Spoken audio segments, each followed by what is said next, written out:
All right, everybody, welcome back. Today, we're going to be taking a deep dive into Bitcoin.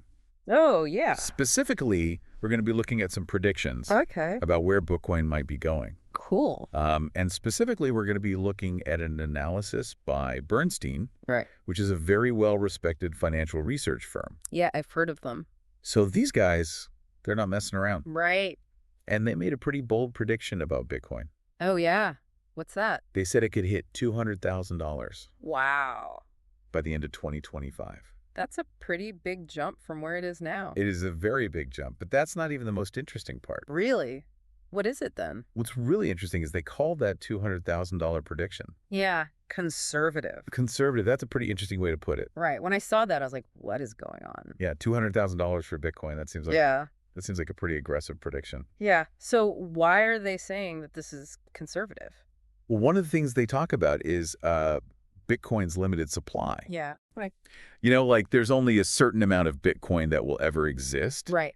And that's kind of like like a limited edition comic book or something. Okay. Yeah. Like if there's only a certain number of those comic books out there and everybody wants one, they're going to become more and more valuable. Right. Right. So Bitcoin is kind of like that, right? Okay. There's only a certain amount, and the more people want it, the more valuable it could become. Okay. So scarcity drives up value. Exactly. But how does the U.S. national debt play into this? That's a great question. It's massive. We're talking, what, $35 trillion or something like that? It's huge, and that's a big part of why people are looking at Bitcoin. Okay. You know, when you've got all this debt, Yeah. it makes people nervous about traditional currencies and investments. Right. People start thinking, like, is my money really safe?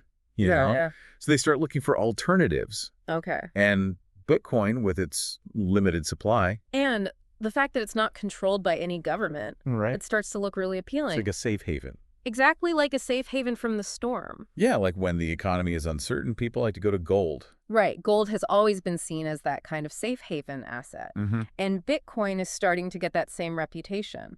Okay, so then with inflation also being a big concern right now, Yeah, absolutely. you can see why people might be a little bit wary of traditional investments. Exactly. And they're looking for something that can protect their wealth. So what about the people who aren't ready to just dive right into Bitcoin? Well, Bernstein actually has some suggestions for that. Oh, yeah. They say you can look at companies that have a lot of exposure to the crypto market. Oh, So like one example they give is MicroStrategy. okay. They've invested a ton of money into Bitcoin. Yeah. And then another example is Robinhood, Right. you know, the platform that lets people trade stocks and crypto. Yeah. So they're kind of a way to get involved without having to directly buy Bitcoin. Okay, so you get a little bit of exposure that way. Exactly. Okay, cool. Yeah. They also talked about Bitcoin mining. Oh, yeah, that's a really interesting area. Can you just give us like the quick rundown of what Bitcoin mining even is? Yeah, sure. So basically Bitcoin mining is like using powerful computers to solve these complex math problems. Okay. And by solving these problems, they're actually helping to validate transactions and secure the whole Bitcoin network. Okay. And Bernstein highlights a couple of U.S.-listed companies that are big in Bitcoin mining. All right. One is Riot Platforms, and the other is CleanSpark. Gotcha. And these companies, they benefit from having access to, a lot of power. Yeah, because it uses a lot of energy, right? It uses a ton of energy to run all those computers. Right. So access to cheap power is really important for Bitcoin miners. Okay. And then they also mention Core Scientific. Oh, yeah, Core Scientific. Which is interesting because they're not just doing Bitcoin mining. They're also offering AI hosting services. Yeah. It's like they're playing both sides of the tech trend. Exactly. AI and crypto. Yeah, they're kind of hedging their bets. Right. But I think what's really interesting about all these different companies is they show you how many different ways there are to participate in this whole Bitcoin world. Yeah, you don't have to just buy Bitcoin.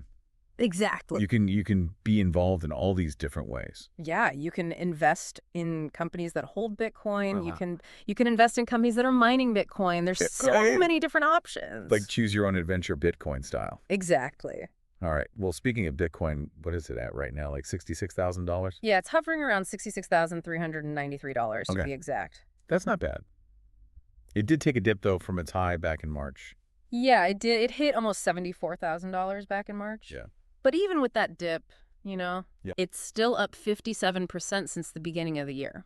Oh, wow. So the overall trend is definitely upwards. All right, so just to recap, Bernstein's predicting Bitcoin could hit $200,000. By the end of 2025. Yeah, and they're calling that a conservative estimate? I know, it's crazy. Yeah. But I think what's even more interesting to think about is, like, what if they're right and national debt keeps going up? What happens if Bitcoin isn't just like an alternative anymore? Right. What if it becomes a much bigger part of our financial system? Yeah. How would that change things? Yeah, what would the world even look like then? That's the big question. That is a big question. All right, well, we're going to leave you with that. Yeah, food for thought. Keep on exploring the world of crypto, everybody. It's a wild ride. And we'll catch you next time. See ya. Bye. Bye.